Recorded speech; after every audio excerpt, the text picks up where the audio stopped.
Hello! Nandito tayo ngayon sa sa probinsya dito sa Thailand. Nandito kami sa likod ng bahay ng biyanan ko. Pinapagawa kasi yung likod kaya makalat.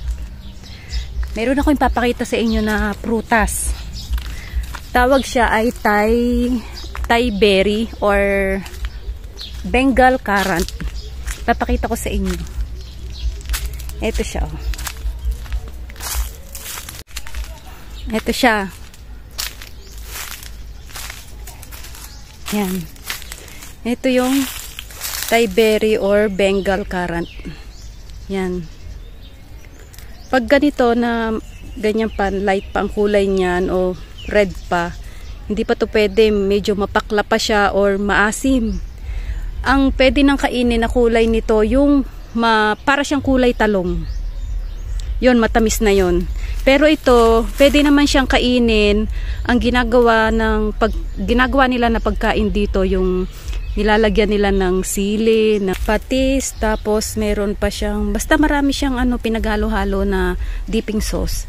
Pero nilalagyan nila to ng chili powder. Masarap siya. Ayan. Ito siya, oh. Ito yung puno niya. Mataas yun ang puno niya, eh. Ayan.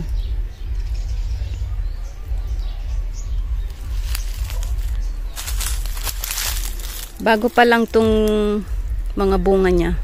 Wala pang kulay violet. Parang yung kulay talong yun. Pwede na yun. Okay na siya. Pero itong ganito pwede na itong kainin.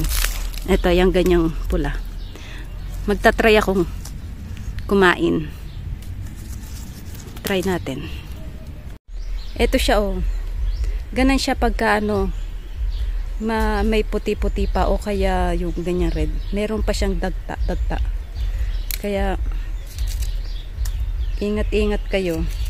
Punas muna natin sa Siyempre, pupunas natin sa dahon. Yan. Punas-punas. Sariling sikap, siyempre.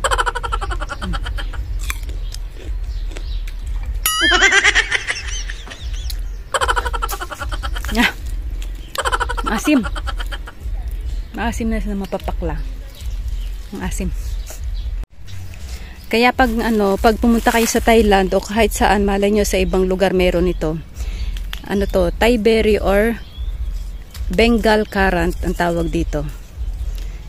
Alam nyo ba na pinupulutan to dito ng mga nagiinom? Kasi maasim siya, panlaban siya sa alak. Kasi yung mga alak dito matatapang, sobra. Kaya yan. Yan yung pinupulutan nila. Yan lang. Maraming salamat. Bye-bye.